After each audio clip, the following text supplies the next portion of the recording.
Buenas noches, bienvenidos a Minuto 1, como cada noche aquí en la pantalla de C5N hasta las 10:15. Los vamos a acompañar con el resumen de la información. Otro día de alto voltaje político. Ya arrancó el año con todo, ya está. Pasaron las vacaciones, pasó Punta del Este para los funcionarios, pasó la vacación que se tomaron también los jueces, los tribunales tuvieron su feria prolongada como cada año y arrancó con todo el año sindical, el año político y el año económico, un febrero durísimo para el bolsillo que sigue propinándonos aumentos como golpes de puño y un febrero cargado tanto para la dinámica del enfrentamiento de clases, de lo obrero patronal, como para la dinámica palaciega, allí donde se dirimen las disputas al más alto nivel. ¿Quién volvió de vacaciones también y no nos podía dejar sin material para un programa político? Elisa Carrió. No soy parte del encubrimiento judicial, dijo Lilita. Volvió la diputada más popular de la ciudad de Buenos Aires y dijo esto respecto, ¿saben de quién? Del ministro de Justicia, Germán Garabano. Durísimo enfrentamiento que se dio, por un lado, tras bambalinas, con renuncias de funcionarios designados del riñón de Carrió, con renuncias en la arena judicial, en un juicio que, dicho sea de paso, ahora nos lo va a contar bien Darío Villarruel, un juicio que está teniendo muy, pero muy poca difusión, pero un juicio donde se dirime el encubrimiento. Se intentan establecer las responsabilidades del encubrimiento desde el Estado, de las complicidades dentro del propio Estado para que el atentado se produjera y además para que se tapara luego. Gravísimo lo que se está ventilando en ese tribunal y gravísimo también lo que dice Elisa Carrió que está haciendo Germán Garabano. Un regreso verdaderamente de muy alto voltaje en relación al juicio por encubrimiento de la AMIA, el regreso de Elisa Carrió de vacaciones. ¿Qué más tenemos? Hoy tenemos también la reorganización del peronismo, el ajedrez del peronismo. Con ella no alcanza, pero sin ella no se puede. ¿Quién dijo esto? ¿Quién dijo esto? Ella, está claro quién es, ¿no? Ni hace falta mencionarla. Pero con ella no alcanza, sin ella no se puede. ¿Quién lo dijo? ¿Quién lo dijo? Alberto Fernández. Fíjense ustedes, esta relación, 10 años después. Sí, 10 años después, esta relación, Alberto Fernández, Cristina Kirchner, vuelve a estar en el centro de la reorganización del peronismo. Se reunieron. Lo dijo Alberto Fernández. La información que nosotros teníamos ya de antes es que ya había habido dos reuniones como mínimo. Recuerden ustedes cómo terminó esa relación, el tránsito del ex jefe de gabinete de Néstor Kirchner por el masismo, por el randacismo, por las distintas variantes del peronismo, pero siempre muy lejos de Cristina Kirchner, como la mayoría de los amigos del difunto expresidente Néstor Kirchner. Y ahora un acercamiento que puede hacer temblar al gobierno, porque digámoslo de una vez, el gobierno siente que tiene asegurada su reelección en 2019, el año que viene, solamente porque ve garantizada la atomización opositora. Si cataliza una alternativa unificada al gobierno, el gobierno pierde el año que viene. Claro, da por hecho que eso no va a ocurrir y por eso tienen interés político, más allá de las banderas que uno sostenga, reuniones como la que hoy blanqueó o ventiló Alberto Fernández, el ex jefe de gabinete. Tercer tema, el oráculo de Cambiemos. Todos los reyes, todos los emperadores han tenido sus pitonisas, sus sacerdotisas, sus consultoras espirituales. Bueno, nuestro presidente también la tiene y hoy, en una deliciosa nota de Clarín, quedó establecido por qué decidió sostener a Jorge Triaca, pese al peor escándalo de la gestión del jefe de la cartera laboral. ¿Por qué lo decidió sostener? Porque así se lo dijo el oráculo de Cambiemos. En un ratito, los detalles de cómo funciona la espiritualidad oficial. Pero antes, un febrero realmente caliente para los precios.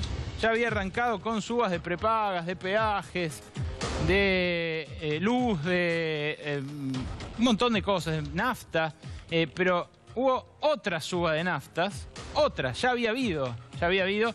Recuerden que el año pasado la nafta superó con creces a la inflación, creció 32% frente al 24,8% que crecieron los precios según el INDEC, pero ahora Shell decidió un incremento parecido al de ayer de YPF. ¿A cuánto quedó la super de Shell? Ustedes saben que Shell es bastante carera, la petrolera del ministro de Energía, Juanjo Aranguren, es la que más caro cobra, presume de tener la mejor nafta, y la V-Power quedó al borde de los 30 mangos. Ayer Fernando Alonso acá nos hacía un paralelismo histórico que solamente un veterano periodista económico como él puede hacer. La nafta históricamente en la Argentina costó $1.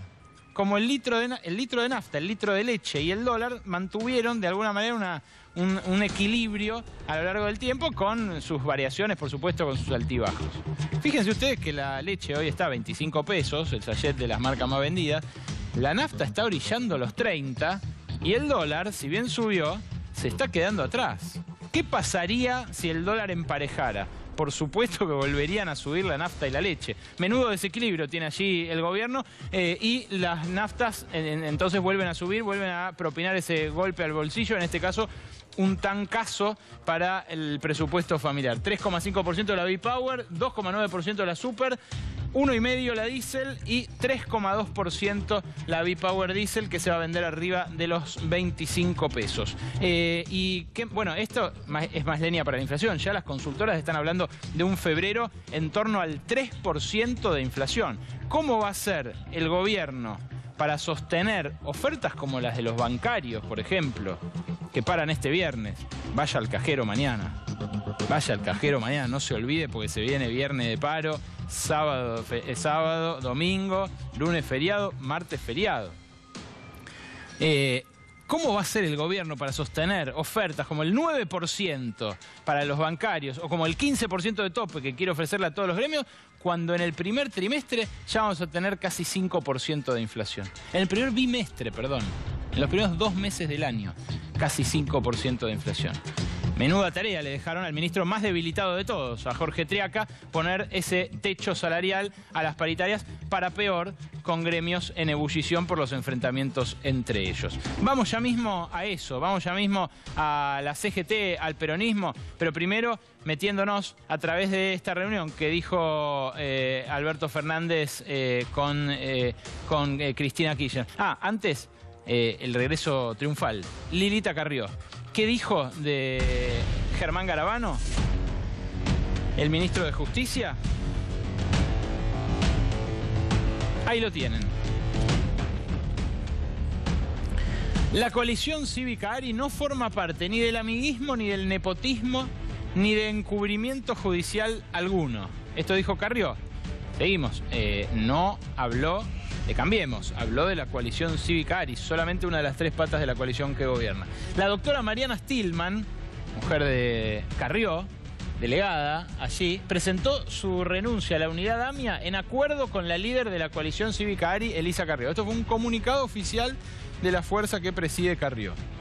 Stillman, ustedes no la conocerán seguramente, muy poco conocida, se fue de allí en desacuerdo con cómo lleva el gobierno la defensa de las posiciones del Estado en este juicio, en el juicio por encubrimiento del AMIA. La renuncia de Stillman se produjo luego de la sorpresiva intervención del ministro Garabano en el trabajo de la querella del Estado en la causa del encubrimiento del atentado a la AMIA. Sigue el comunicado justificando esto precisamente. El año pasado, la abogada de confianza de Carrió debió renunciar a la representación de la querella debido a las reiteradas intromisiones en su trabajo por parte de otro abogado que respondía a las órdenes del ministro Garabano, quien impedía que desarrollara de manera adecuada su labor como apoderada en el juicio. Perdón, esto no es un comunicado de Carrió. Es un comunicado de el ARI.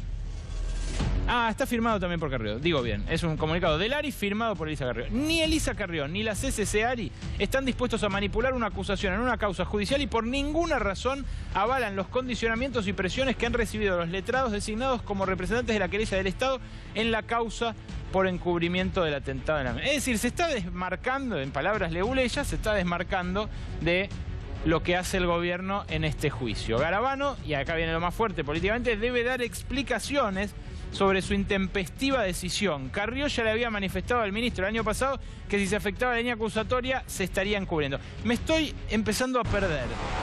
Darío Villarruel, ¿me explicás cuál es la interna? ¿Cuál es el diferendo acá? Buenas noches. ¿Qué tal, Berco? Buenas noches. En realidad este es el juicio de encubrimiento, el verdadero encubrimiento, donde las 94 víctimas y sus familiares quieren encontrar verdad y justicia. Este juicio lleva varios años, se lleva a cabo una vez por semana los jueves y ya estamos en las etapas de las acusaciones. Ya están los alegatos de todas las partes querellantes. Y el problema de Carrió, que según los que las más quieren a ella dicen que es un mal necesario, ¿cómo será los que no la quieren, no? Aparece de golpe y apunta contra Germán Garabano. ¿Y por qué? Germán Garabano, Ministerio de Justicia, es quien tiene que ver con la querella del Estado en el tema AMIA. Obviamente el Estado tiene que estar, de alguna manera, preocupado por saber qué va a pasar con los acusados. Sí, claro. A saber, Carlos Menem, a saber Juan José Galeano, a saber Hugo Anzorregui, a saber Carlos Veraja y a saber Edmund Müller y Carlos Barbaquia. Ahí está el tema. Dos fiscales que estaban acusados por las irregularidades que cometieron en aquella causa y que aparentemente allí apunta, desde el punto de vista político, la doctora Elisa Carrió. La doctora Stillman venía llevando muy bien la acusación y había habido un acuerdo entre todas las querellas que iban a acusar a todos los que estaban en el banquillo de los acusados.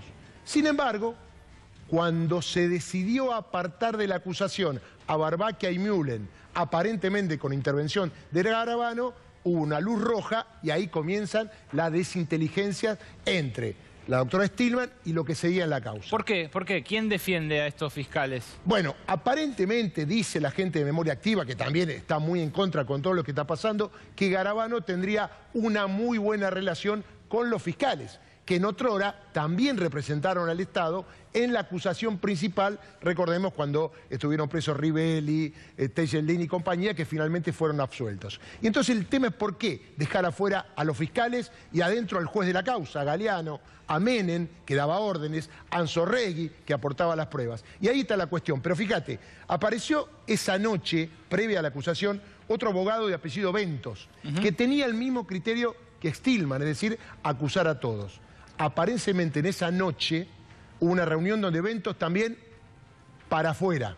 Lo dejaron sin ser parte querellante de la causa, representando al Estado. Pero Darío, no entiendo por qué Garabano defendería a estos dos fiscales. ¿Qué interés comparten? Bueno, aparentemente tiene una muy buena relación de hace tiempo, aparentemente habrían trabajado juntos en algún lugar. Ex fiscales, ¿no? Exactamente, ex fiscales, y que eventualmente le quieren dar una mano. Vos sabés que en materia jurídica hoy algunos los voltean y a otros le quieren dar una mano. El derecho pasa por otro lado. Pero bueno, sí. ¿Y qué pasó? Apareció un abogado con un par de días de leer el expediente, de apellido Cónsole José, que obviamente no va a acusar a Müller y a Barbaquia. Pero ¿qué es lo que más duele a todas las querellas? Que ya se habían puesto de acuerdo en acusar a todos y después que el Tribunal Oral resuelva en consecuencia. Pero ¿por qué al gobierno o a Carrió le resultaría rentable políticamente ventilar esta interna primero, dañar a un miembro del gabinete como a Garabano y además quedar mal con todas las organizaciones de familiares a cambio de algo que tampoco le cambia la vida, digamos? El discurso es si pasa, pasa. Y no pasó. Porque no pasó por Carrió. Claro, se había callado en aquel momento, aunque hubo un comunicado. ¿Y sabés con qué cuentan? Con que los medios hegemónicos no están siguiendo este tema. Ahora nosotros damos cuenta de esto porque tratamos de mostrarle toda la realidad y ahora la gente toma razón de lo que pasó. Pero en aquel momento pasó totalmente desapercibido. Ningún diario de lo de masiva llegada a todo el país tomaron cuenta de esta interna que tiene que ver con beneficiar a alguien en una acusación y con la intromisión de Carrió, que obviamente no quiere quedar pegada en este encubrimiento. Porque atención, cuando se den a conocer las sentencias, si llegan a zafar Müller y Barbaquia, que tuvieron mucho que ver en esta historia, va a ser un escándalo jurídico de proporciones que no solamente va a salpicar a Germán Garabano, sino que va a salpicar al gobierno. Recordemos, Garabano es Macri, es decir, Ministerio de Justicia, encima Mauricio Macri. Y te digo un dato más. Dice en el entorno de Elisa Carrió que está evaluando la posibilidad de, por estas acciones, en cuanto al derredor de este juicio, hacer una denuncia penal contra Germán Garabano, lo que sería un verdadero escándalo. Por supuesto. Que Carrió denuncia a Garabano, un verdadero escándalo, pero el ARI no quiere quedar pegado. ¿Y por qué? Porque fue parte, tuvo una fiscal puesta por el ARI, se llama Mariana Stillman, que se fue muy bien. ¿Y sabés lo que firmó cuando se fue? Me voy porque en esta causa no puedo luchar ni por la verdad ni por la justicia. Gracias, Darío Villarruel. Pino Solanas quiere aportar lo suyo en esto. Buenas noches, Pino. Sí, buenas noches. Interesante información y debate. Yo quisiera agregar un elemento protagónico y que está quedando ausente. El rol de la Secretaría de Inteligencia. Todo el encubrimiento de la causa AMIA y las principales operatorias que se realizaron, el juez Galeano, todo esto que acaba el amigo de mencionar, el actor principal es la Secretaría de Inteligencia. Y la Secretaría de Inteligencia, luego convertida en la AFI, es la misma de todos esos años. Acá no ha habido desinfección del aparato de inteligencia en la Argentina. Esto es una vergüenza y por eso sigue habiendo encubrimiento. Sigue estando todos los hombres de Estiuso. Cuando el presidente Macri tiene que nombrar en el Senado a la conducción de la AFI, ¿a quién nombra? A su amigo el escribano Arribas, que entendía de cosas de fútbol, pero no de estas.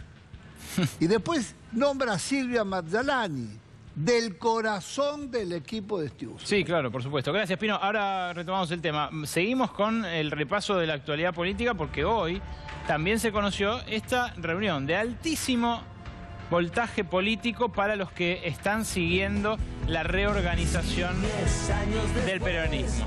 Sí, 10 años después se reencontraron. Ella, senadora, recién electa, habiendo atravesado una buena elección que la colocó como la peronista con más votos, y él, como un armador, viejo estratega, piloto de tormentas de su marido, difunto, Néstor Kirchner, pero súper crítico, súper distanciado de ella durante su segundo mandato y especialmente en estas últimas 2 elecciones que ganó la coalición Cambiemos. ¿Qué contó Alberto Fernández de este encuentro? Lo escuchamos.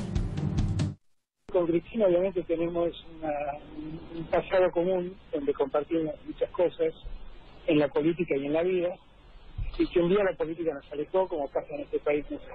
Una de las cosas que todos los peronistas tenemos que entender y que cada uno se ponga el sello que le corresponda, es que con Cristina no alcanza, pero sin Cristina no se puede. Claro.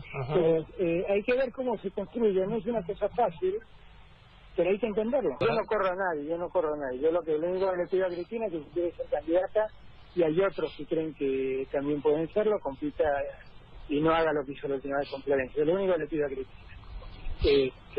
Pero yo no corro a nadie, yo no soy quien para decir, además menos a Cristina, sacó el 30 y tanto % de votos. Estamos en un tiempo donde el mayor problema que tenemos es el presente, no el pasado, ¿no? Y el pasado tenemos que aprender, tenemos que hacer cosas para que no se repitan los errores que se cometieran, y tenemos que ver cómo afrontamos el futuro, que es el gran desafío.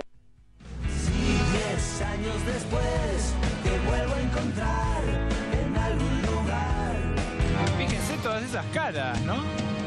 De todas esas caras, ahora las vamos a repasar un poquito, pero ¿qué dijo Alberto Fernández de esto? Todos los peronistas tenemos que entender que con Cristina no alcanza, pero sin Cristina no se puede.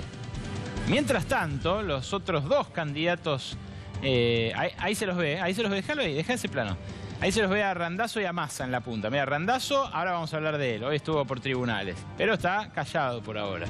Massa está abocado, me dijeron esta tarde fuentes de su entorno inmediato, abocado a la reorganización del Frente Renovador. Claro, quiere cuidar esa quinta, ese espacio que la verdad no le ha ido tan mal en las elecciones para hacer una elección tan polarizada. Pero fíjense ustedes todas estas caras, ¿no?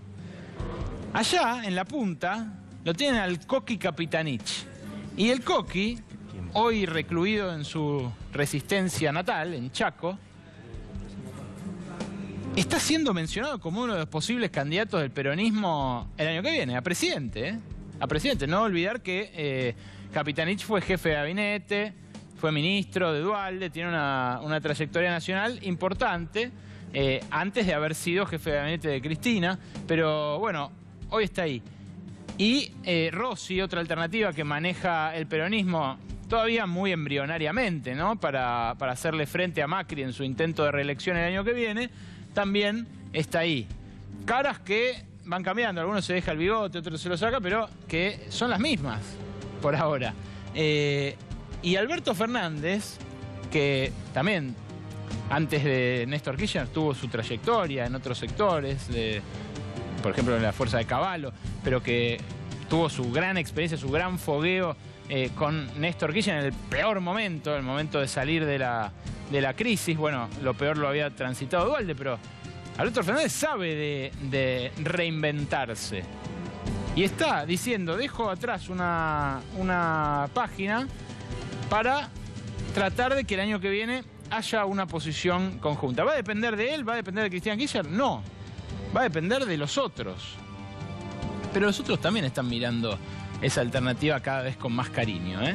La de una interna que los unifique a todos. Difícilmente puedan anunciarlo ahora, cuando todavía falta más de un año para esa instancia, pero las negociaciones por lo bajo ocurren y son cada vez más sonoras, como esto que contó Alberto Fernández. Les decía que él les iba a hablar de Florencio Randazzo, porque hoy Florencio Randazzo estuvo 3 horas hablando de quien sale aquí en la foto junto a él.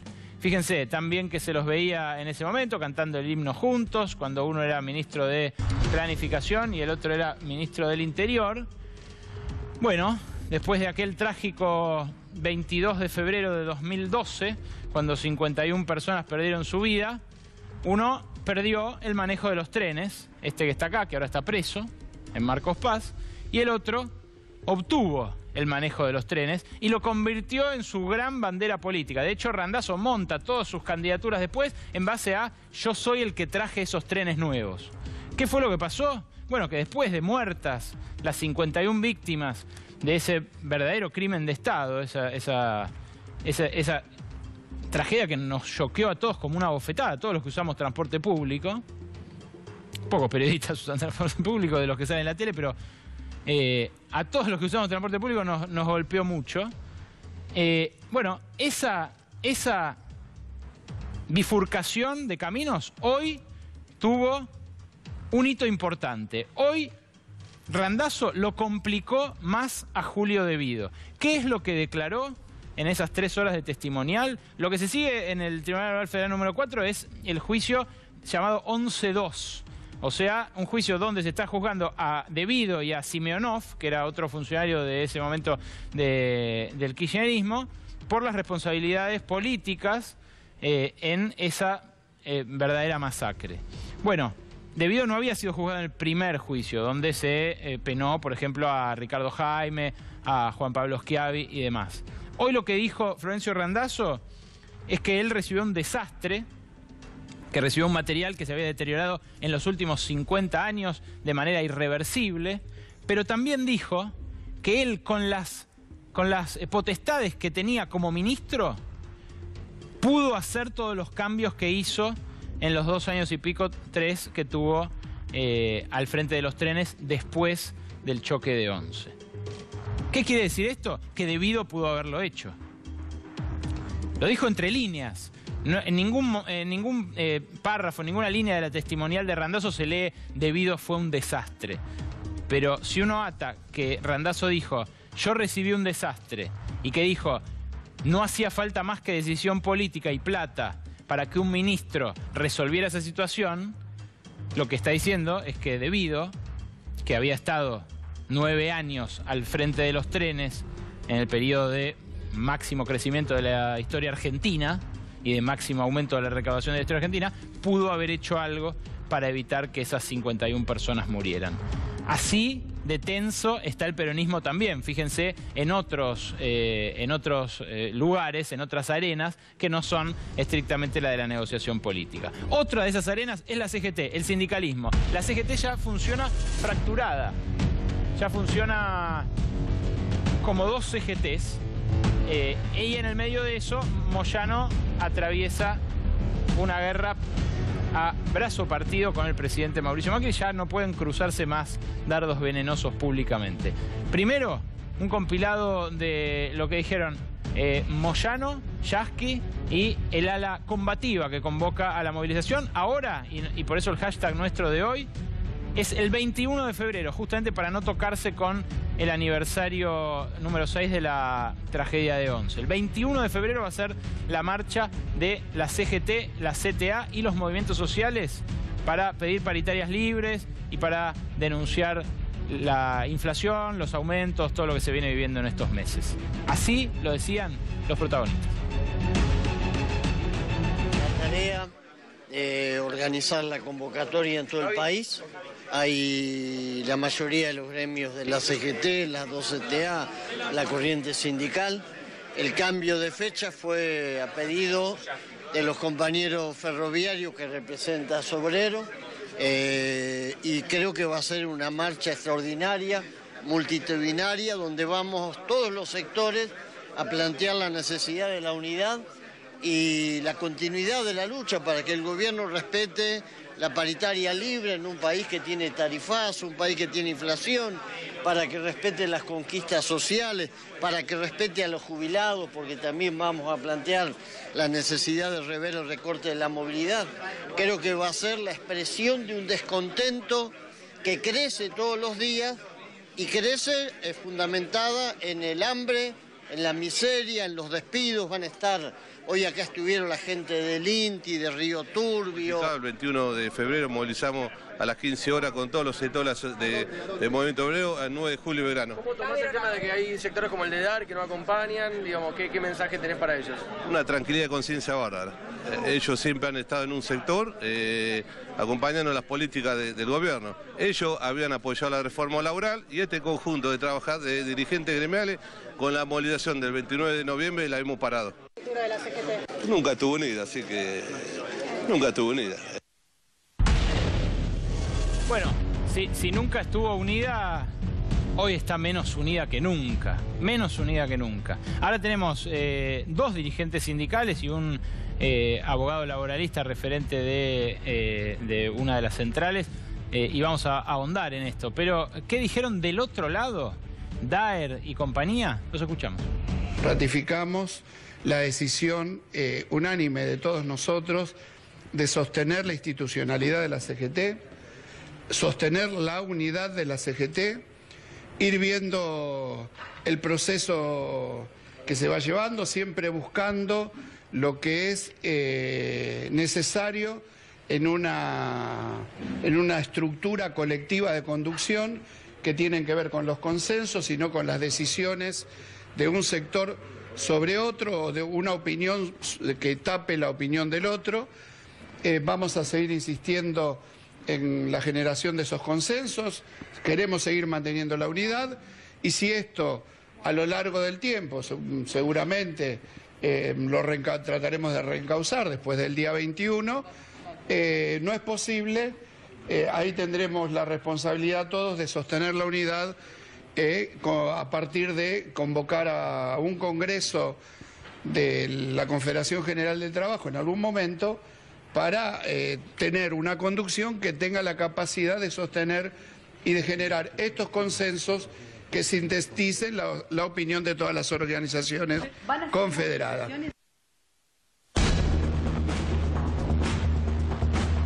Es a todo o nada. Claro, Moyano guardó un silencio, casi diría cómplice, durante demasiados meses. Y ahora, bueno, volver a esa dinámica combativa necesariamente le cuesta esta clase de reproches. Los que le dicen está queriendo salvarse él. Del otro lado, los que vienen denunciando los despidos desde el día 1 del gobierno de Mauricio Macri, los que vienen denunciando la pauperización de la sociedad, la inflación, los aumentos, los tarifazos. Me refiero a las 2 CTAs, por ejemplo. Me refiero a algunos gremios más combativos. Bueno, dicen, no importa, venga ahora Moyano. Claro, es un poder de movilización realmente incomparable. Pero recién Mariano Hamilton, fuera de aire, me hacía notar una realidad muy muy llamativa de Héctor Daer, que ni lo mencione. Buenas noches, Mariano. ¿Qué tal? Buenas noches. No, decía que están habiendo gran cantidad de despidos en el gremio de Daer, en sanidad. Digo, todos sabemos lo que ocurrió en el Posadas y lo que está ocurriendo con algunas clínicas privadas. Entonces, la verdad que Daer, más allá de toda la rosca política o la rosca gremial, podría dedicarse a cuidar a los afiliados de su gremio, ¿no? Sí, ya lo creo. Y acá tenemos a un dirigente que sí se está ocupando de cuidar a los afiliados de su gremio, porque si no, además los reprimen, los matan. La situación en los ingenios azucareros argentinos es realmente preocupante. La crisis del azúcar está costando decenas y decenas de empleos en el norte del país, además en una región ya de por sí de las más pobres, de las más postergadas. Fíjense, Ingenio San Isidro, Salta, 730 despidos. Ingenio Esperanza, Jujuy, 400 despidos. Ingenio Tabacal de Salta, 181 despidos. Y el Ingenio Ledesma de Jujuy, 30 despidos, que ya había hecho ajuste antes Ledesma, ¿no? Por eso parecen pocos los despidos que está haciendo. Mariano Cuenca es el secretario general del Sindicato Azucarero de Salta y nos acompaña esta noche. Mariano, ¿qué tal? Buenas noches. ¿Cómo se vive esto desde allá, desde el territorio? Buenas noches. Sí, estamos viviendo una avanzada del capitalismo alineado y organizado, ¿no? Y un gobierno nacional que está apoyando todas las acciones que están tomando las industrias a lo largo y a lo ancho del país, ¿no? Y la actividad azucarera no se ha quedado afuera. Recién nombraba todos los despidos que ha habido en el sector, en el norte argentino, y las amenazas que si no quieren que sigan despidiendo, que no pidan aumento salarial, que cedan parte del salario. Y lo más preocupante de todo es el cierre de una industria que es el Ingenio San Isidro, que está en el departamento de General Güemes. ¿Cuántos empleos son ahí, Mariano? 730 son del complejo agroindustrial, pero son 2.600 familias que dependen del funcionamiento del Ingenio San Isidro. Entre las fincas de cañeros independientes, los camiones que transportan la caña y el azúcar y los trabajadores que trabajan en la planta, ¿no? Un total de 2.600 trabajadores. Mariano, una pregunta. ¿El sector está en crisis o los empresarios están aprovechando de una situación general en donde el trabajo está precarizado para poder mejorar su rentabilidad? No hay ninguna crisis, ¿no?, en el sector. Lo que sí vemos es que están yendo contra las organizaciones que han venido combatiendo y que han podido tener importantes conquistas en este último tiempo, ¿no? La actividad azucarera con este gobierno ha tenido múltiples beneficios. El impuesto que pagaban para exportar el azúcar se lo sacaron en un 100%, ¿no? El valor del precio del dólar los está favoreciendo. El aumento en el corte de las naftas con la producción de bioetanol, que todos los ingenios producen el bioetanol para el corte de combustible, ha sido un mayor cupo el que han recibido, porque las naftas ahora se cortan a un 12%. Está claro que obtuvieron varias ventajas, Mariano, los dueños de los ingenios de este gobierno, pero lo que yo te quiero preguntar es, en los últimos años, ¿ustedes venían mejorando su situación, digamos, independientemente de los colores políticos? Ustedes, a fuerza de sus reclamos, sus reivindicaciones, su potencia, en un día como hoy, la verdad que con el calor que hizo hoy, pensar en el trabajo de un cañero con los 50 grados que debe hacer ahí, el bagazo, el polvo que hace mal, ni debería decirlo, digamos, el sacrificio que implica laburar ahí, que encima te rajen. Ustedes venían mejorando su situación, por eso ahora viene esta revancha, ¿creen ustedes? Sí, nosotros claramente es un trabajo sacrificado y una actividad cíclica, ¿no? Solamente son 6 meses de producción. El Ingenio San Isidro está administrado por el Grupo Gloria, que es una multinacional de capitales peruanos, y que ya tiene antecedentes de hacer este tipo de maniobras, de cerrar industria, que lo hizo en Ecolat, en Entre Ríos, que cerró dejando devastada toda la zona, y que al año siguiente volvió a abrir sus puertas, pero los trabajadores ya ingresaban con el salario que ellos imponían, en las condiciones de trabajo que ellos querían hacerlo trabajar y con convenios individuales, no dejando de lado ya la representación del sindicato. Nosotros creemos que alguna opereta de este tipo, la que quiere llevar adelante el Grupo Gloria, ¿no? Gracias, Mariano Cuenca, representante de los trabajadores azucareros. Ahora se va a quedar para el debate, pero Macri, en su embestida contra Moyano, embiste en realidad contra todos los sindicalistas. Escuchá lo que dijo hoy. Y eso es lo que yo quiero que cada argentino pueda sentir cada noche que vuelva a su casa. Pueda sentirse protagonista de una Argentina que avanza, pero avanza sobre bases sólidas. Y va a crecer por segundo año consecutivo después de 7. Pero esas bases sólidas hay que seguirlas construyendo, reforzando, porque tenemos que crecer 20 años seguidos. Y ahí sí tendremos ese país que soñamos, ese país que creemos y estamos convencidos que nos merecemos. Y haciéndolo todos los días juntos. Esa es la manera, con la verdad, sin patoterismos, sin comportamientos mafiosos o extorsivos. Horacio Catena es el secretario general de los docentes de Tierra del Fuego. ¿Son patoteros ustedes? Buenas noches. No, realmente escucharlo al presidente embolsar a toda la dirigencia gremial, embolsar con quien él ha tenido un trato preferencial también, digo, yo no quiero olvidarme que uno de los principales mentores de Macri en el sindicalismo era el Momo Venegas, digo, y no me voy a extender en eso. Nosotros creemos que hay una embestida, como decía el compañero del azúcar, hoy tenés 500 despidos, 600 despidos en la cuenca carbonífera, tenés despido en la docencia, porque lo que pasa en la docencia, que está camuflado sobre la base de la baja de cargos y horas, también son despidos encubiertos, que tiene como primer medida el trabajador de la educación, que se queda sin trabajo, pero como consecuencia inmediata el niño que le falta el recurso humano y la formación integral. Digo, lo que denuncia el compañero Pedro Cormac en Santa Cruz, lo que denunciamos nosotros en Tierra del Fuego desde hace tiempo, que se quitan recursos. No han llamado compañeros de Jujuy sobre la base de la implementación de la nueva escuela secundaria. Quedaron en el aire cantidad de compañeros docentes de artística o tecnología. Y el otro tema central que el gobierno niega es que el principal ajuste en el sector estatal es el salarial. Yo para dar algunos parámetros para que se tenga claro. Ahora venimos, Horacio, porque de los docentes también se acordó y también quiero mostrarte otro fragmento para que, bueno, la voz de los docentes esté expresada. Pero, Pino, ¿usted cómo la ve? ¿Hay por parte del gobierno una generalización respecto de los sindicalistas? En general hay una política de ataque y de desprestigio del sindicalismo. Y todo se mete en la misma bolsa y la política comunicacional del gobierno es reemplazar todos los graves temas que está enfrentando la Argentina por el único tema de la corrupción.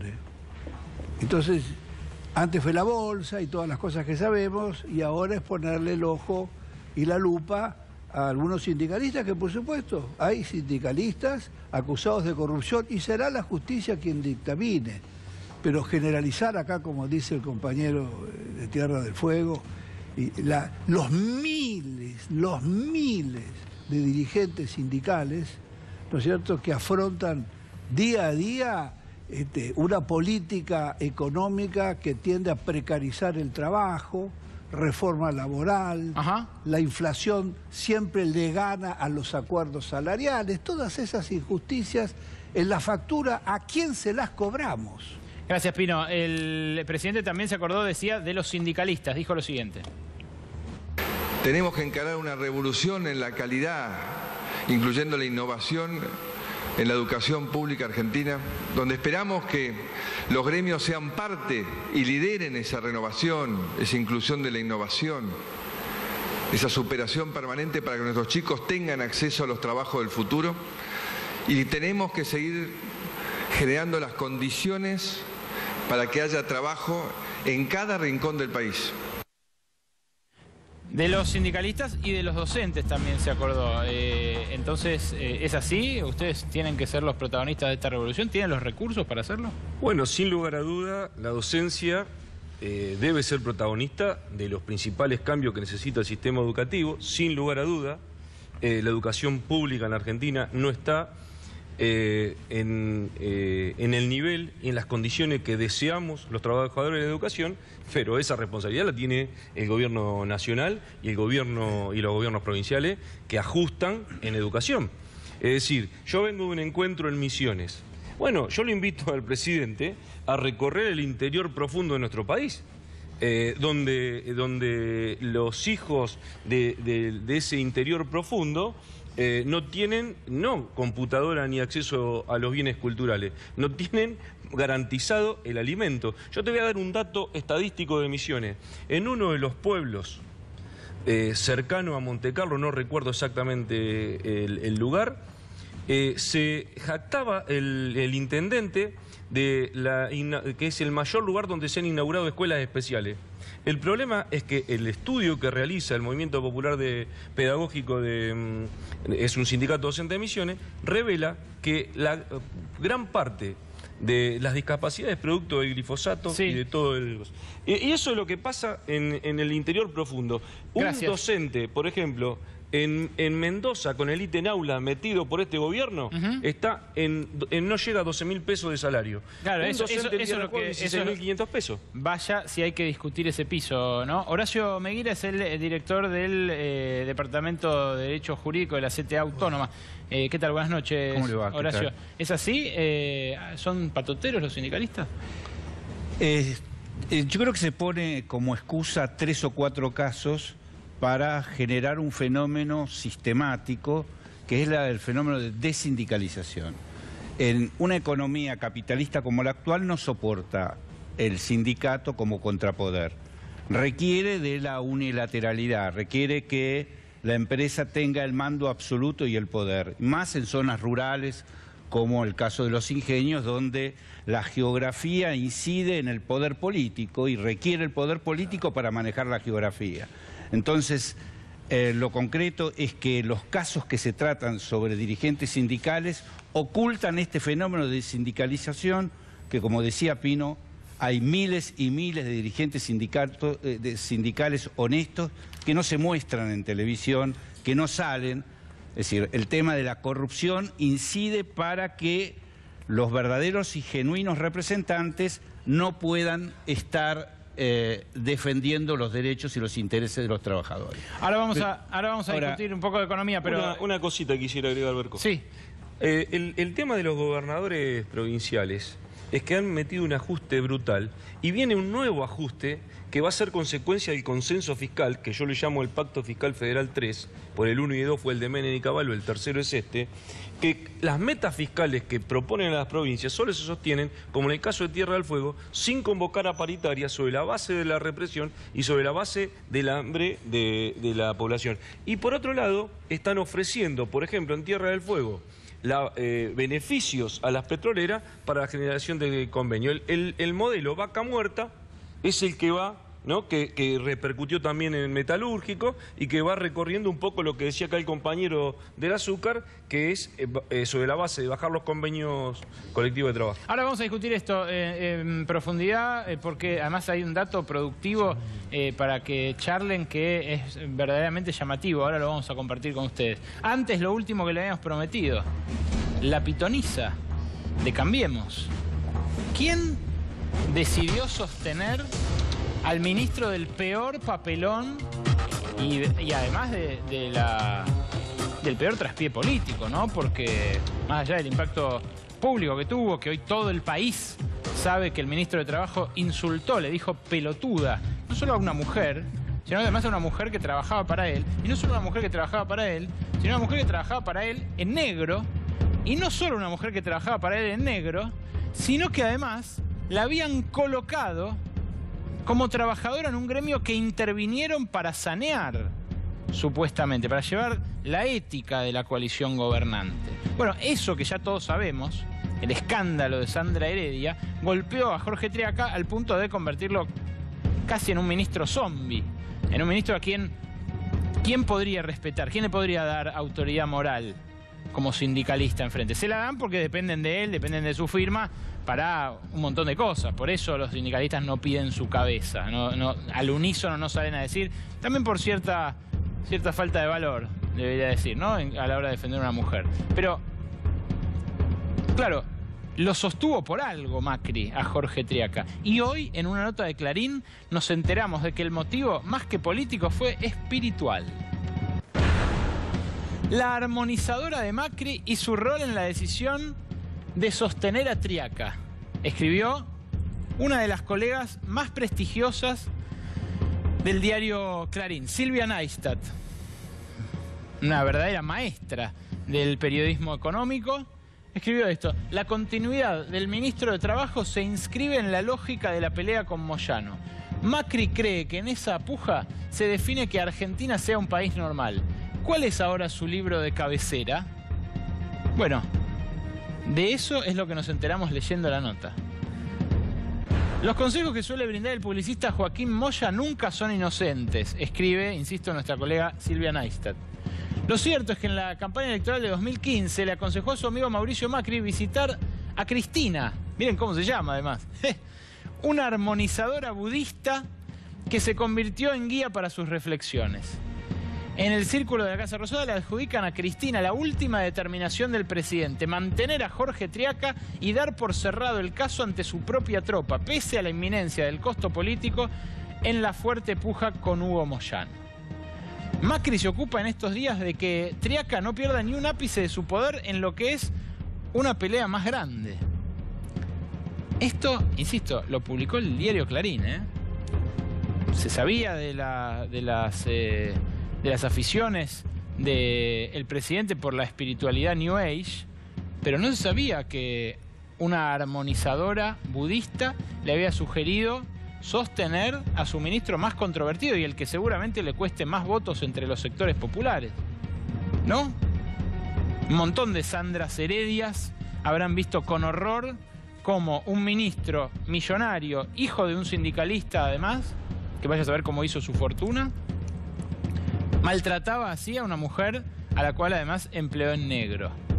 Pero la pitonisa dijo que hay que sostenerla y así lo hizo el presidente, según reveló hoy esta colega en el diario Clarín. Y decía que tenía un dato para ustedes, para volver a la discusión económica. Bueno, miren este dato. Hoy se conoció cuántos autos se produjeron en la Argentina en enero. Y el presidente estuvo justo hoy en la fábrica de Fiat de Ferreira, la fábrica donde se lanzó un nuevo modelo de Fiat, con una inversión importante de, bueno, su titular Cristiano Rattazzi, quizás el más mediático de los empresarios argentinos, fue fiscal de la coalición Cambiemos y bueno, convenció a la casa matriz de que haga esta pequeña inversión para producir un nuevo vehículo en Argentina en lugar del Palio que se dejó de producir y que se trae masivamente de Brasil.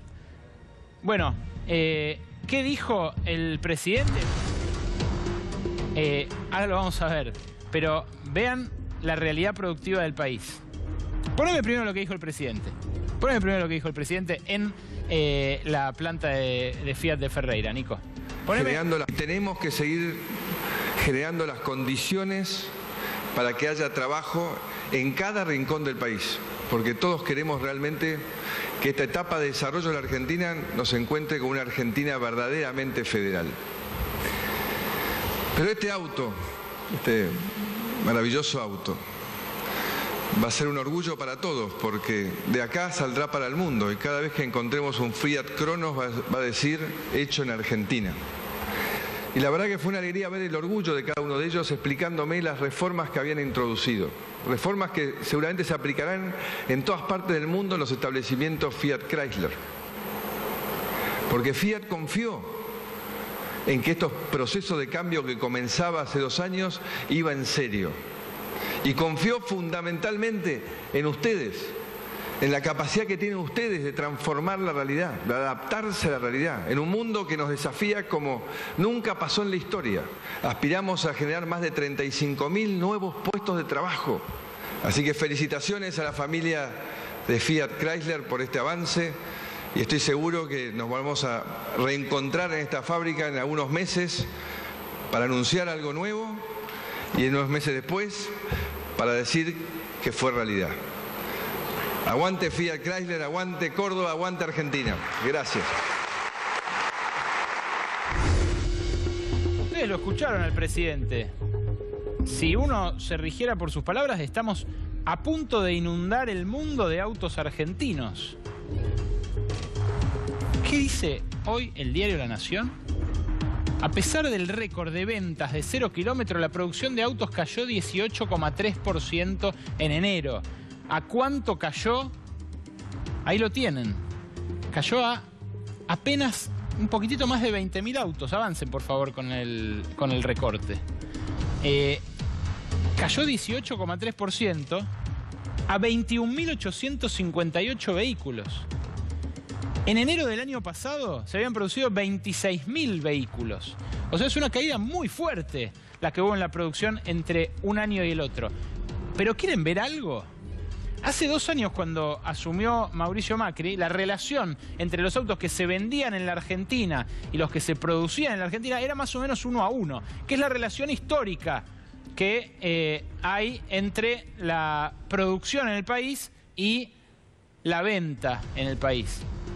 No porque se vendan acá solamente autos argentinos, porque claro, se produce, se exporta una parte de esa producción y se compensa con autos importados. Entonces Argentina, por eso es uno de los 20 países del mundo que es capaz de producir autos. Esta es la realidad de enero. 21.858 autos se produjeron y en caída, y 118.924, la otra columna, se vendieron y en alza.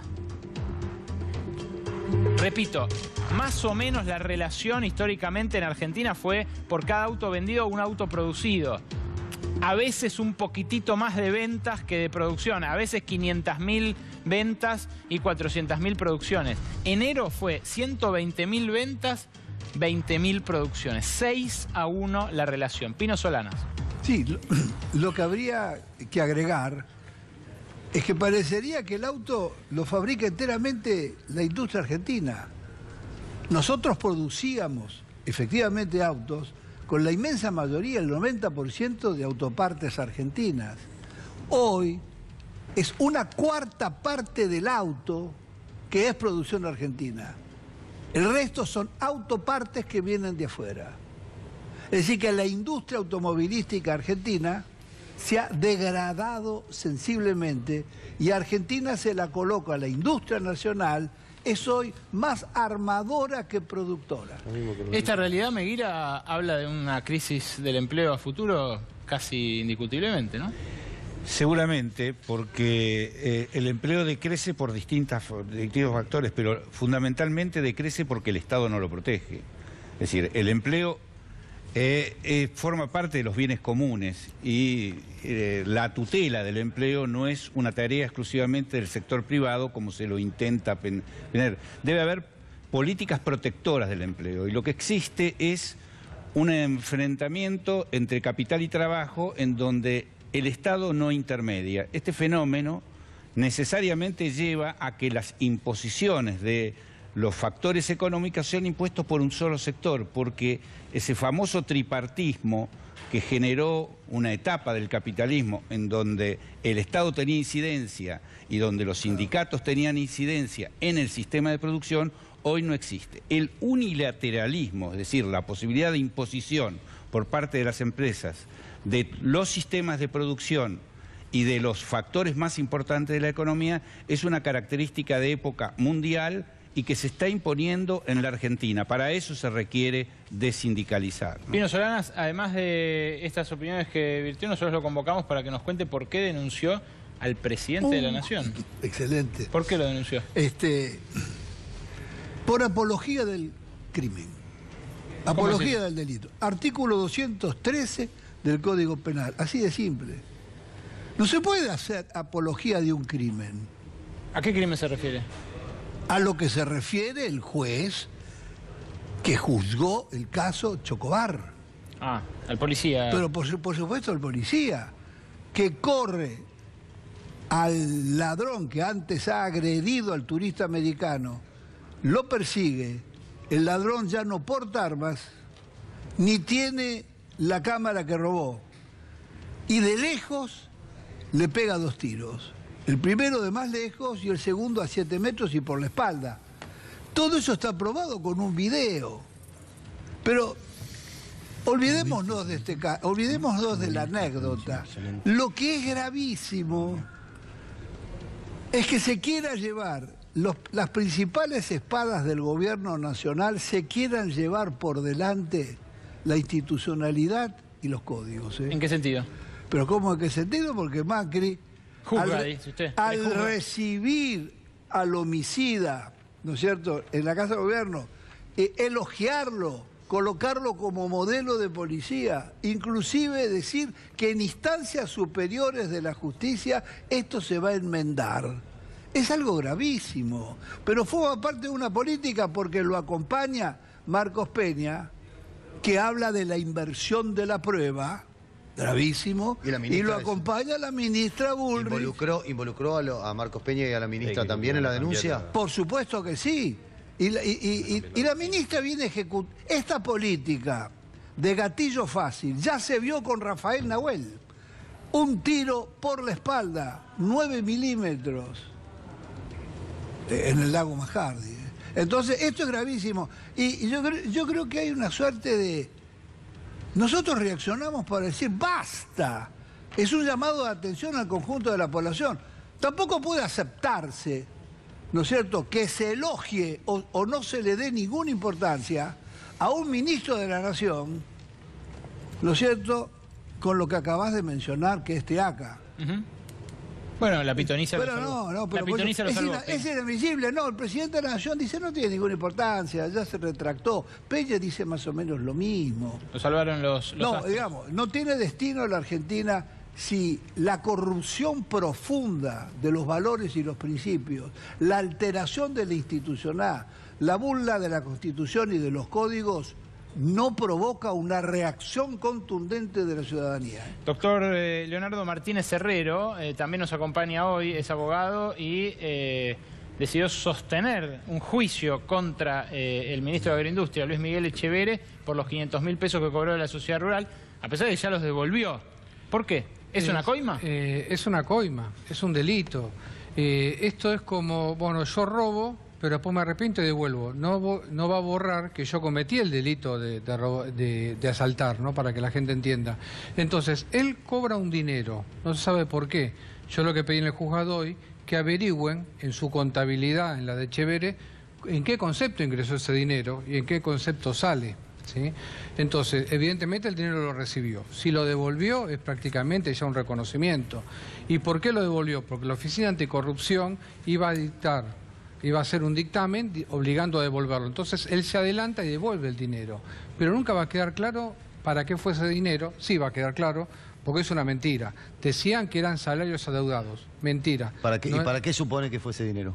Ese dinero era comprar futuros favores, como por ejemplo el director del Renate, que pusieron que era uno de los directores de la sociedad rural, que votó para darle ese dinero y lo pongan en el Renate a controlar el trabajo esclavo en el campo. El Registro Nacional de Trabajadores Rurales. Exacto, que maneja la sociedad rural, digamos que tiene intereses en que se controle eso. Bueno, una persona de ahí... En realidad tiene intereses en que no se controle eso. En que no se controle, y por eso pone la autoridad. Y por ende van a tener un beneficio todos aquellos a los que no se controlan. Claro. Además de otros negocios que se pueden dar dentro del ministerio, que es el que regula a su vez la actividad. Y además...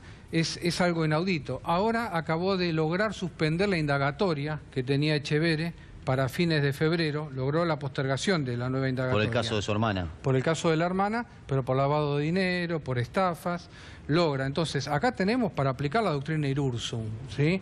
Es una persona que puede entorpecer el accionar de la justicia, es ministro, era el presidente de la sociedad rural, cobra un dinero, lo devuelve, o sea, lo cambian de bolsillo, y después nombra gente y ahora logra entorpecer la causa, y además, hoy yo puse en la denuncia... Perdón, cuando usted dice, doctor, que podría aplicarse la doctrina Irursum, dice que debería ir preso. Debería aplicarse y debería estar detenido. ¿Y cómo logró entorpecer la causa?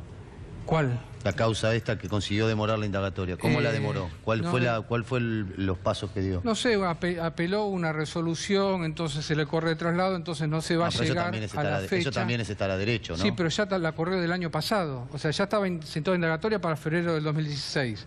Ahora para febrero de 2017 nuevamente se vuelve a correr. Usted dice que no se extingue el delito por más que devuelva... No se extingue. Es decir, yo... No, eso no tengo idea. Yo soy economista. No sé si uno roba y lo devuelve, sigue siendo pero acusado. entonces López que lo suelten, porque a López le encontraron los bolsos, ya los tiene el Estado, entonces que lo dejen en libertad porque devolvió los bolsos. Entonces sería lo mismo. Cometo un delito, el hecho de que yo devuelva el dinero, entonces pero los es ladrones... atenuante de algún modo, no sé. Podrá ser un atenuante en la pena, quizás, ¿no? Pero acá, además, ya después tendremos que ver qué hace la sociedad rural, porque también habrá una malversación de caudales dentro de la propia rural para darle ese dinero, ¿no? Pero a mí lo último que me preocupa es que un periodista de La Nación sacó un artículo que yo lo acompañé en el juzgado, donde él dice que insidiosamente la Comodoro Pi le aseguró a Echeverre que esté tranquilo. O sea, que no va... Sí, un diario de La Nación del 28 de enero, un periodista que se llama Damián Rebot, si mal no me equivoco, puso que fuentes... Comodoro Pi le dice que no se preocupe o que esté tranquilo.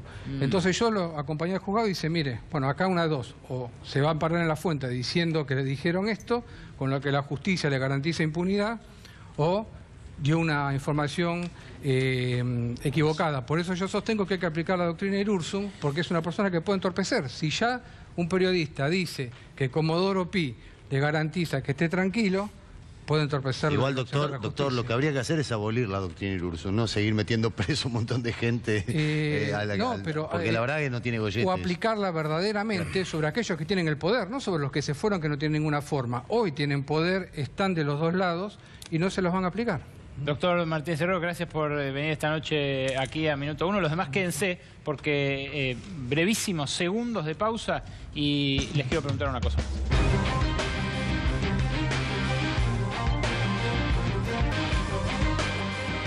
Y se nos va a Minuto Uno, pero antes un breve debate sobre la paritaria que viene, la docente. Atención, ¿empiezan las clases la primera semana de marzo o no? ¿Qué pasa en las provincias ahora que no hay un paraguas de una paritaria nacional? Tenemos a Mariano Cuenca, aquí, que es de los docentes fueguinos. Horacio Catena, perdón, Mariano Cuenca es de los azucareros. ¿Qué va a pasar allá, por lo menos? Bueno, en principio hay que decir dos cosas. Que la extinción de la paritaria nacional de por sí detona un conflicto en la docencia a nivel nacional, donde todas las organizaciones docentes estamos planteando prácticamente lo mismo, ¿no? El no inicio con distintas variantes, si es 24, 48 o 72 horas de paro. Pero por otro lado tenés que las paritarias en la provincia, como en el caso de Tierra del Fuego, nosotros el 3 de enero presentamos un pedido formal al Ministro de Educación y al Ministerio de Trabajo que convoquen a paritaria para llegar a esta etapa donde nos volvemos a presentar en las escuelas con la discusión salarial avanzada. Sí, no hay duda que podrían haber empezado antes, no hay duda de que el tiempo lo perdió, valiosísimo, precioso tiempo lo perdió el gobierno. Ahora la pregunta es, ¿usted no tiene miedo de volverse a poner a los padres en contra con el no inicio? Hay un debate, obviamente, que el gobierno apela, ¿no?, a... llegado el momento de inicio, apela a la sensibilidad cuando desde diciembre, el 15 de diciembre al 15 de febrero, no convocaron a ninguna discusión. Y, es más, en Santa Cruz hay paro de 48 horas y ayer tuvimos una reunión con una cantidad de organizaciones y sindicatos que no están, por ejemplo, en las centrales, que se está planteando un plenario para febrero para ver cómo coordinar todo ese escenario. Yo lo que quiero decir es que la responsabilidad del inicio o no inicio del ciclo lectivo siempre la tienen los gobiernos. Sí, pero en la provincia pero sabés que se la van a endosar a los maestros porque les van a decir que los que paran son ustedes, lo sabés perfectamente. Sí, pero eso es una discusión, digamos, histórica y que eso le pasa a cualquier trabajador que para, ¿no? La responsabilidad siempre es del que para y no del que genera el conflicto. Lo que hay que poner en conocimiento de la opinión pública, yo pongo el caso de Tierra del Fuego. Una canasta familiar en Tierra del Fuego está por encima de los 32, 33 mil, 34 mil pesos. Un maestro recién iniciado está en 16.500 pesos. Y, por ejemplo, tenemos casos de compañeros que hace un año que no cobran el salario por negligencia del Estado. Un salario en la provincia de Mendoza está casi en 11.500 pesos. Ni hablar de la... Digo, esa es la realidad. Después, obviamente, el conflicto se condensa en Capital Federal y provincia de Buenos Aires, y no, ese es el escenario del conflicto nacional. Gracias, Horacio. La realidad de los cañeros del noroeste argentino es realmente dramática. Está habiendo no solamente despidos a troche y moche, por citar una expresión ya perimida. Yo lo uso mucho igual, ¿eh? Messi, es un perimido. No, con cariño. Ahí está la situación, que es dramática, no es para la risa. 730 despidos, 400 despidos, 181 despidos en Tabacal, 30 despidos en Ledesma, quizás el más conocido. Pero además decía, es una situación de despidos, pero cuando protestan por los despidos, los trabajadores del ingenio y del azúcar los reprimen salvajemente, salvajemente. Yo he visto en imágenes que además tiene que tomar el periodismo alternativo, colegas súper esforzados que están ahí, que también los reprimen. A uno que estaba cubriendo para ANRED, si no me equivoco, lo detuvieron, pasó las fiestas en Cana. Un periodista, un colega. ¿No, Mariano? Sí, no solamente que han reprimido cuando los trabajadores salieron a manifestar en defensa, ¿no?, de esos 328 puestos de trabajo en el ingenio La Esperanza, sino que además han sido apresados periodistas y dirigentes sindicales, ¿no?, entre otros compañeros también. Es un problema que se viene dando en el sector en este último tiempo, lo de los despidos y el cierre del ingenio San Isidro. Por ejemplo, nosotros nos enteramos del cierre del ingenio San Isidro cuando íbamos a ingresar la semana pasada en el horario de ingreso a la mañana. Había un cartel, al mejor estilo Cambiemos, donde decía que la empresa había presentado un proceso preventivo de crisis en el Ministerio de Trabajo de la Nación. ¿A qué hora esto, Mariano? A las 6 de la mañana. Nos desayunamos con el cierre de la empresa. Cuando nos presentamos en el Ministerio de Trabajo de la Nación, la empresa no planteaba ninguna prevención a esa supuesta crisis, sino que un cierre, ¿no? Y estaban haciendo uso y abuso de esta ley, queriendo pagar menores indemnizaciones, ¿no? Y eso fue lo curioso. Sí. Además de criminalizar la protesta, criminalizar la huelga, se le aplican multas al sindicato. Además, las paritarias entre Tabacal, Ledesma y la patronal, que es el Carna, terminaron con una resolución del Ministerio de Trabajo que dio por terminada la paritaria y dio por válida la oferta que hizo la patronal. Además, se intervienen los sindicatos que son genuinos y combaten, y el Ministerio de Trabajo suspende las elecciones en 2 oportunidades en el sindicato de Ledesma. Es decir, hay una injerencia permanente en aquellos sindicatos que no se atienen a las políticas de gobierno, y hay una alianza categórica con aquellos sindicatos que son, como siempre, oficialistas y se atienen a negociar condiciones a la baja. Esta es una constante. Entonces, la política del gobierno tiene que ver con la injerencia que tienen los sindicatos que luchan y la tolerancia con los sindicatos que les son afines. Horacio Meguira de la CTA Autónoma, Mariano Cuenca, Horacio Catena, Pino Solanas, muchas gracias por participar esta noche de Minuto 1. Mariano Hamilton, hasta mañana. Chao, hasta mañana. A ver, Colperimido te saluda. Con ustedes nos reencontramos mañana a las 9 de la noche, aquí como cada noche en C5N, con La Realidad, cuidándole el barco al capitán Gustavo Silvestre. Hasta mañana.